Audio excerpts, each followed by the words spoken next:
সময়ের মধ্যে দিয়ে যাচ্ছে। ভবিষ্যৎ গড়ার কারিগর যে শিক্ষকরা, সেই শিক্ষকদের চাকরি চলে যাচ্ছে।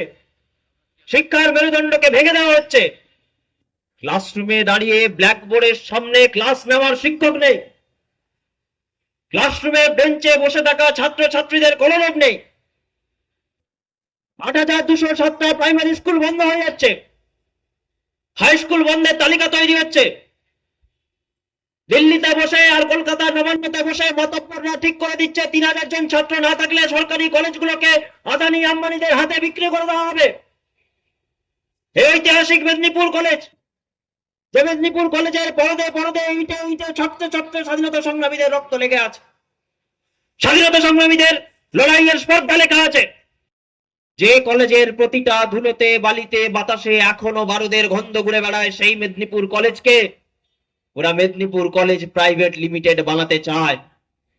যে মেদিনীপুর কলেজে দাঁড়িয়ে দেশকে স্বাধীন করার প্রতিজ্ঞা নিয়ে ঢাকা থেকে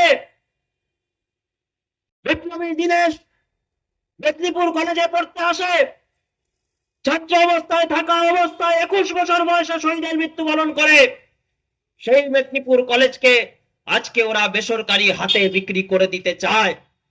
আর চাই বলেই ক্যাম্পাসের মধ্যে তৃণমূলের বাড়বাড়ন্ত, চাই বলেই ক্যাম্পাসের মধ্যে এই মহিলামতদের দাপাদাপি, চাই বলেই জেলা কনভেনশনে ছাত্র ছাত্রীদের সংগঠিত করতে বাধা দেওয়ার জন্য কলেজের প্রশাসনের মদতে ভারতের ছাত্র ফেডারেশনের কর্মীদের ওপর আক্রমণ করা হয়।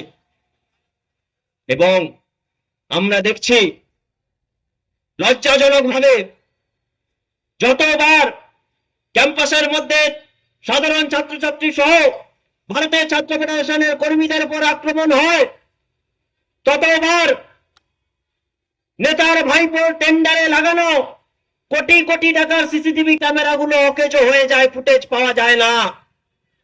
কলেজ থেকে বেনজির ভাবে ছাত্রীকে টেনে হিঁচড়ে তুলে নিয়ে যাওয়া হয়, তার ফুটেজ পাওয়া যায় না। কলেজের মধ্যে ঢুকে একজন ছাত্রকে নির্মম ভাবে মেরে মাথা ফাটিয়ে রক্তাক্ত অবস্থায় কলেজের মধ্যে ফেলে রাখা হয়। আর কলেজের শিক্ষকরা নিজেরাও এতটা আতঙ্কে ভোগেন যে তারা তাদের সন্তান সম ছাত্রটিকে বুকে আঁকড়ে ধরতে পারেন না, তার যন্ত্রণা চোখের সামনে দেখেও তারা কিছু করতে পারেন না। আমাদের লড়াই এই অরাজকতার বিরুদ্ধে, আমাদের লড়াই ওরা যারা ক্যাম্পাসের মধ্যে দাপিয়ে বেড়াচ্ছে, ক্যাম্পাসকে ভেঙে টুকরো টুকরো করে দিতে চাইছে, তাদের বিরুদ্ধে। ওরা যারা সরকারি শিক্ষা ব্যবস্থাটাকে বিক্রি করে দিতে চায়, যাতে বড় লোকের বাড়ির ছেলেটা মেয়েটা ডিগ্রিটা কিনে নিয়ে পড়বে আর গরিব বাড়ির ছেলেটা মেয়েটা সস্তার মজুরি করবে, ওদের প্রভুদের হয়ে দালালি করে